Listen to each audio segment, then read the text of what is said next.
was that the people were so outraged, no, that they went out to the street in massive numbers to the point na meron pa nga Admar, pinasok nila yung bahay nung mga politiko. No, nagkaroon ng looting. Although hindi maganda yun na may mga looting. But the thing is, makikita mo yung outrage ng tao.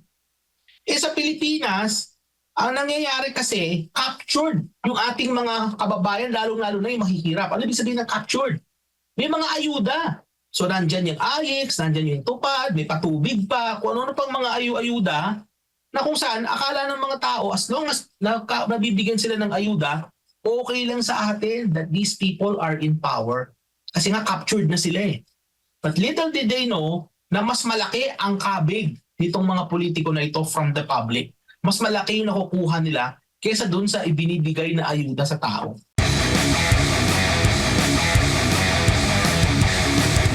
Ba sa mata ng sa mata po ba ng mga mamumuhunan itong issue na ito, flood control pa lang ito eh.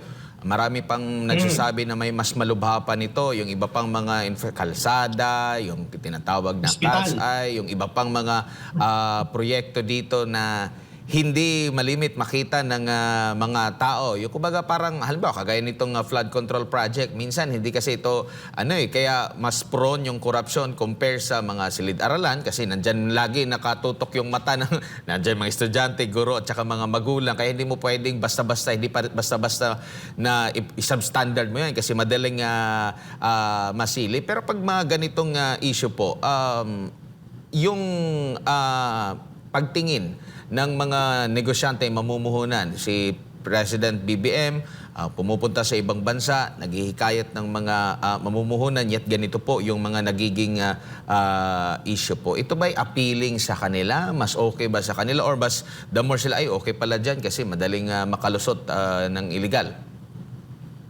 Well, concerning yan sa foreign investor, Admar, kasi bagamat alam naman natin from a pragmatic point of view, wala namang bansa na merong zero na graft in corruption. So, lahat ng bansa may graft in corruption. Nagdidepende lang yan kung gaano kalala yung graft in corruption. 100% ba ng pera ng gobyerno napupunta lang sa graft in corruption? Sa mga ibang bansa, maliit lang na porsyento. Wala, kagaya ng utang, Admar, lahat ng bansa may graft in corruption. It all matters now kung sino yung mas malala, hindi malala. From the point of view of foreign investors, nakakabahala ito kasi nakakabawas ito sa kanilang tubo. Kasi alam mo, kung ikaw mamumuhunan, you go to a country, syempre, titingnan mo kung ano yung mga pagkakagastosan mo, ano yung cost of production. And just imagine, if one of the cost of production sa isang investment, pupunta ka sa Pilipinas, is yung lagay, pampadulas dun sa mga opisyal. If these officials would demand a lot for a project to be built, isang foreign investment para magtuloy sa isang bansa, that would actually discourage foreign investment. May mga nangyari na niyang documented cases na yan, Admar, in the past, na may mga officials na humingi ng lagay sa mga foreign investor at yung hinihingi nilang lagay is so big na hindi na nagtuloy yung investment. So, kumbaga, mayroong korupsyon na acceptable sa mga investor. May amount of corruption that is acceptable to them. Pero at some point, paggarapalan na talaga yung korupsyon, nakaka-turn away na po yan ng mga foreign investor. At sa palagay ko, itong nangyayari sa flood control, isa ito sa mga, kumbaga parang tip of the iceberg, in terms of yung sa totoong sitwasyon ng graft and corruption dyan sa Pilipinas. If something like a ghost project can happen where 100% of public funds have went just to the pockets of some people, hindi malabong mangyari na humingi itong mga opisyal na ito ng napakalaki simula sa mga foreign investors. And I believe, kaya hanggang ngayon, Admar, yung ating foreign investment, yung FDI sa pumapasok sa ating Pilipinas, hindi natin na ma-maximize. In part, it's because of this. It's because of graft and corruption. Opo. Sumasalamin ba ang nangyari dun sa Indonesia? Magkatulad ba ng sitwasyon din dito sa Pilipinas? Kasi isa sa mga naging mitsa doon is yung pagbibigay pa ng karagdagan ng mga benepisyo sa mga mambabatas na alam naman natin, pag nasa gobyerno ka, nagtatrabaho ka, mas mataas talaga yung sinasahod kung para sa ordinaryong mamamayan.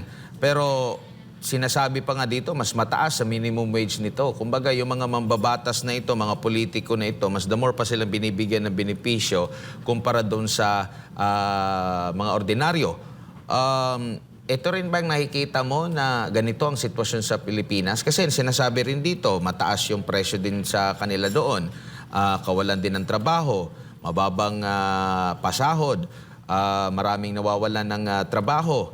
At nagkaroon pa ng isa sa mga naging mitsa din yung merong nasagasaan o binangga. Isang motorcycle taxi driver na hindi namang kasama doon, nabangga ng sasakyan ng otoridad. Ito bang nangyayari sa Indonesia na sitwasyon nila doon, sa kanilang mga politiko, sa taong bayan nila doon? Ganito rin ba yung sitwasyon sa Pilipinas, Doc, sa nakikita niyo po? Alam mo, as I've said, no, walang bansa na walang korupsyon. And ang issue dito is gaano kalala ang korupsyon sa isang lugar. Indonesia is not new to graphing corruption. In fact, noong 1990s, no, in-overthrow nila yung kanilang long-time dictator president na si Suharto. No, maalala niyo yun noong 1998. And also because of corruption, parang style ni Marcos Sr., no, yun nangyari doon. So, corruption is not new to Indonesia. And in fact, corruption sa Indonesia and in the Philippines, parang magkakalibilyan sila, Admar, in terms of the scale and in terms of the perversion, no, na nangyayari dyan sa mga bansang yan in terms of graphing corruption. But one thing is different. It's how the people responded to the problem of graphing corruption. And what we saw in the case of Indonesia was that the people were so outraged, no, that they went out to the street in massive numbers to the point na meron pa nga, Admar, pinasok nila yung bahay, no, nung mga politiko. No, nagkaroon ng looting. Although hindi maganda yun na may mga looting, ano, but the thing is, makikita mo yung outrage ng tao. Sa Pilipinas, ang nangyayari kasi, captured yung ating mga kababayan, lalong-lalo na yung mahihirap. Ano ibig sabihin ng captured? May mga ayuda. So nandyan yung AIX, nandyan yung tupad, may patubig pa, kung ano pang mga ayuda, na kung saan akala ng mga tao, as long as nabibigyan sila ng ayuda, okay lang sa atin that these people are in power. Kasi nga captured na sila eh. But little did they know na mas malaki ang kabig nitong mga politiko na ito from the public. Mas malaki yung nakukuha nila kaysa dun sa ibinibigay na ayuda sa tao. So there is some difference din, Admar. No? May mga subtleties din tayong dapat tingnan dito. Pagamat, in terms of corruption, hindi po nagkakalayo ang dalawang bansang yan.